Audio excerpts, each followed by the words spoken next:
नमस्कार दर्शक बंधु मु ज्योतिर्विद दीपक चटर्जी आपण मानकु मोर भाग्यचक्र चैनल को स्वागत करुच्ची।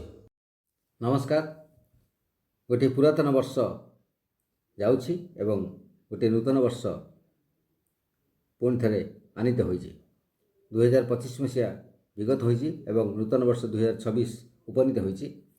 तो ए समय रे ए सारा वर्ष भितर किभଳି सब फलाफल मिलिबो, कौन कौन हेबो, आशा रही, आशंका रही, उद्दीपन रही, मन में विभिन्न प्रकार उत्साह रही, निरुत्साहता हताशा भाव रही, विभिन्न प्रकार सृष्टि होती मन में द्वंद्व सबू जे किभଳି जीव मास राशि वर्णना करवा। यही परिप्रेक्षी आसन देखा आज वृष राशि जात व्यक्ति मानी सारा वर्षटी किभଳି रहिबो, किभଳି सब शुभाशुभ फल रही। प्रत्येक राशि देखते शुभ और अशुभ रही। केवल सारा वर्ष कहार पूरा शुभ जीव ना, कि सारा वर्ष अशुभ जीव ना। भर विभिन्न सारा वर्ष साधारण फल देखिए आम देखा कौन कौन शुभाशुभ रही वृष राशि जात व्यक्ति मान। वृष राशि कथा देखा तेबे शुभ फल अशुभ फल सब रही, विभिन्न प्रकार फल सब प्राप्त करेंगे, कर्तव्य कर्म आगे जीवे, नाना दिगरु साहाय्य लाभ करेंगे, उन्नति पथरे आपण अग्रसर हे, सामाजिक प्रतिष्ठा और सम्मान लाभर आशा रही।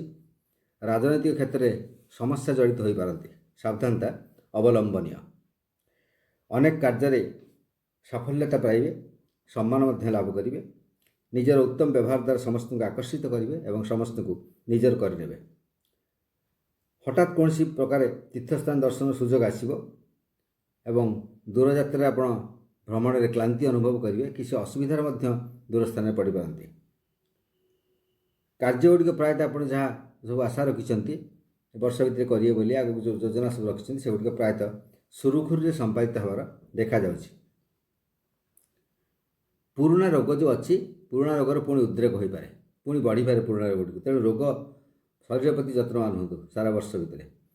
मानसिक स्तर में अच्छी अस्थिरता पहुँच कौन कारण विव्रत हो पड़े, आप पारिवारिक कारण हो शारीरिक कारण हो आप विव्रत किसी देखा विव्रत बोध हो।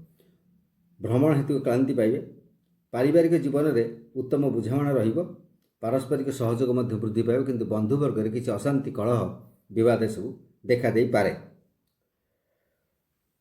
मन में आशंका प्राय समय विभिन्न प्रकार ये आप जो कार्य करना जहाँ आप भावी ना से भली जिनस पहुँचो जे आप हतचकित हो मुझे सब कम करने कि जिन किसी चिंता करना, किंतु ये परिस्थिति कहीं उपजिला ये अनेक समय आशंका मन भर आसो।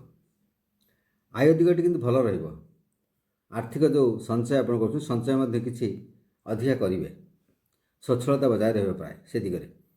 व्यवसायी मानक मासटी प्राय भल, सारा वर्ष भितर प्रायतः आय भल हो, आय अधिक हो व्यय कम हो, तेणु अर्थ किसी संचित होवार देखा जाउछि। नूतन किसी योजना करें अर्थ विनियोग करेंगे, जेहेतु आय आप बढ़ो तेणु अर्थ विनियोग करेंगे। घर को किसी आसबाबपत्र नूतन आसबाबपत्र वर्ष आप आणवे।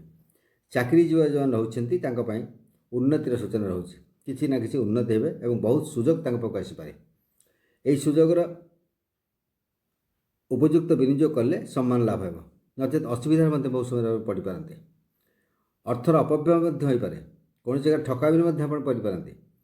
बेकार मान रही वर्ष भितर कर्मसंस्थान किसी आशा देखादेव और किसी जगह फेलुअर आप निश्चिंत हूँ जे कौ प्रकार कर्म आप सुट कर कौ प्रकार कर्म कले आप भल हो, से प्रथम चिंता करते और से दिगरे अग्रसर हूँ। अन्यथा हताशा और विफलता देखा दे पारे, जहाँफल कि आप ग्लानि बोध हो और क्षोभ प्रकाश पाए मन में। राजनीतिक क्षेत्र में विवाद मान उपजिव, तथापि आपंकर उन्नति होवार देखा जाउछि। एवं प्रतिद्वंदिता भीषण भाव प्रतिद्वंदिता और भीषण भयंकर प्रतिकूलता मध्य आप गति करेंगे। दृढ़ प्रतिद्वंदिता देखादेव। जो अपोजिट पार्टी अच्छा से आपंटू शक्तिशाली हो पारती। गृहिणी मान मासटी वर्षटी प्रायतः भल रहिबो। टंका पैसार प्राचुर्य मध्य रहिबो। बंधुबांधव आदृति लाभ करेंगे। पारिवारिक क्षेत्र में आशीर्वाद युक्त हे। कर्मजीवी महिला जो अच्छा आर्थिक स्वच्छलता देखादेव। ଯଶ ଏବଂ ସମ୍ମାନ ବୃଦ୍ଧି ହେବାର ମଧ୍ୟ ଦେଖାଯାଉଛି। ଶିକ୍ଷାର୍ଥୀମାନେ ଅଧ୍ୟୟନରେ ଅଗ୍ରଗତି କରିବେ, ପରୀକ୍ଷାରେ ଭଲ ଫଳ ପାଇବେ, ପ୍ରଶଂସନୀୟ ମଧ୍ୟ ହୋଇପାରନ୍ତି। ଖେଳକୁଦରେ ଅଗ୍ରଗତି କରିବା ସହିତ ଆନୁଷ୍ଠାନିକ କର୍ମରେ ମଧ୍ୟ କୁଶଳତା ବୃଦ୍ଧି ପାଇବ।